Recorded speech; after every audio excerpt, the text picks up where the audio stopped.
السلام عليكم ورحمة الله وبركاته. لمن كان له قلب أو ألقى السمع وهو شهيد. الله سبحانه وتعالى እንግዲህ አቅል ላለው አይምሮ ላለው ተመልከቱ አላህ Subhanahu Wa Ta'ala ከአርሹ በላይ ከሰማያት በላይ ለመሆኑ ከሚጠቀሱ መረጃዎች ውስጥ ኢንሻአላህ በጣም ብዙ መረጃዎች አሉ። ኢንሻአላህ ዛሬ ደግሞ አንዱ ላሳያችሁ። ኢብኑ ጀሪር አልጠበሪ ኢንሻአላህ ቁርአኑን ብቻ ሳይሆን በሰለፎቹ ተፍሲር ነው ማሳያችሁ። በኢብኑ ጀሪር ተፍሲር ኢብኑ ጀሪር አልጠበሪ ሰለፍ ናቸው፣ ማንም ያውቃቸው ናቸው። እሳቸው ምን እንዳሉ እናያለን። ተመልከቱ ዛሬ ማን የፊርዓውን ተከታይና ማን የሙሳ ተከታይ እንደሆነ የነብዩላህ ሙሳ ተከታይ እንደሆነ ዛሬ እናንተ ትፈርዳላችሁ። ምን ይላል አላህ Subhanahu Wa Ta'ala እንግዲህ ሱረቱል ጋፊር ላይ ምን ይላል ተመልከቱ። وقال فرعون يا هامان ابن لي صرحا لعلي أبلغ الأسباب የሚለውን أسباب السماوات فأطلع إلى إله موسى وإني لأظنه كاذبا የሚለውን ሲፈስሩ ምን አሉ? ምንድነው ትርጉሙ? وقال فرعون ብለው አለ ምን አለ? ያ ሃማን አንተ ሃማን ወይ ኢብኒ ሊስራልኝ ገንባልኝ ሰርሐን ማማን መውጫ ነው ወደ ሰማይ መንገድም ማለት ነው። ለምንድነው ስራልኝ ያለው? ፍርዓውን ለምንድነው ወደ ላይ መወጣጫን ስራልኝ ያለው? ወደ ላይ ተመልከቱ፣ ወደ ሰማይ ማለት ወደ ላይ። ለምን ለዓሊ አብልጉል አስባብ መንገድ ይሆነኝ ዘንድ። ወዴት ነው መንገድ የሚሆነኝ ሰው? አስባብ السماوات فاطلع الى اله موسى ወደ ኢላሂ ሙሳ ወደ ሙሳ ጌታ ወደ አላህ ማለት ነው መውጣት ፈልጋለሁ አለ። መውጣት ፈልጋለሁና ስሩልኝ አለ። ለምን? ሙሳ ምን ስላሉት? አስከትሎ ምን አለ? ወኢኒ ለአዙንሁ ካዚበን አሉ። ተመልከቱ ሙሳን እኔ ውሸታም ነው ብዬ ጠረጥረዋለሁ፣ እስኪ ስሩልኝና ግን ልውጣና ልየው አለ። ሙሳ ምን ስላሉት ነው? ሙሳ ምን ስላሉት ነው? እሱ አይ ያኒ እኔ ሙሳን ውሸታም ነው ብዬ ጠረጥረዋለሁ፣ እስኪ ውጡን መወጣጫ ስሩልኝና ልየው ያለው ሙሳ ምን ስላሉት ነው? ጌታዬ አላህ የት ነው ስላሉት ነው? ከሰማያት በላይ ነው ስላሉት ነው።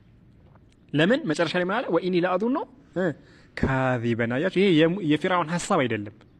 ሙሳ መጀመሪያ የነገሩት ነገር አለ። አያችሁ ወኢኒ ለአዙንሁ ካዚበን፣ እኔ ይሄን ሰውዬ ሙሳን ውሸታም ነው ብዬ ጠረጥረዋለሁ፣ እስኪ ለማንኛውም ስሩልኝና ወጥቼ ልየው የሙሳን ጌታ ወደ ሰማይ።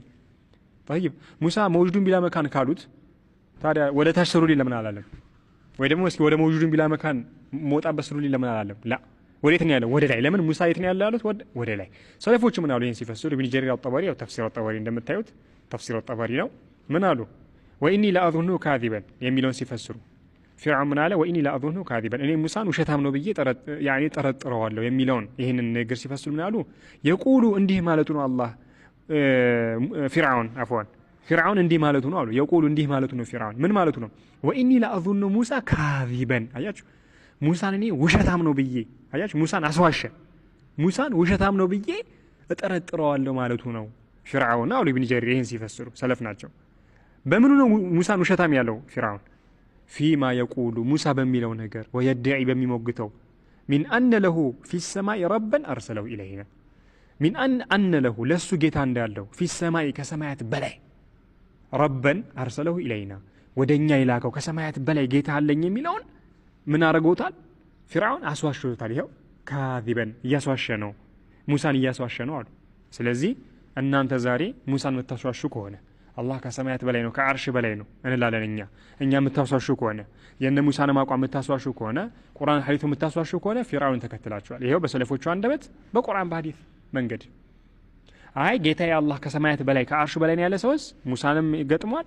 ቁርአንም አርራህማኑ ዐለል ዐርሺ ኢስተዋ የሚለውን እንደዚሁ ነብዩም አለይሂ ሰላቱ ወሰለም ሰሃቢቶችም ዘወጀኩና አህሊኩና ወዘወጀኒ አላሁ ሚን ፎቂ ሰብዒ ሰማዋት ከሰባት ሰማይ በላይ ሆኖ ይዳረኝ እያለች ዘይነብ ሰሃቢቶችም የሄዱበትን መንገድ ሁሉ አግኝቷል። አላህ ከአርሽ በላይ ነው ያለ ሰው። በተቃራኒው ግን አላሁ ከአርሽ በላይ የለም ከሰማያት በላይ የለም የሚል ሰው ይሄው ልክ እንደ ፊርዓውን ሙሳን እያስዋሻችሁ ነው። ባረከላሁ ፊኩም። هذا والله اعلم። السلام عليكم ورحمة الله وبركاته።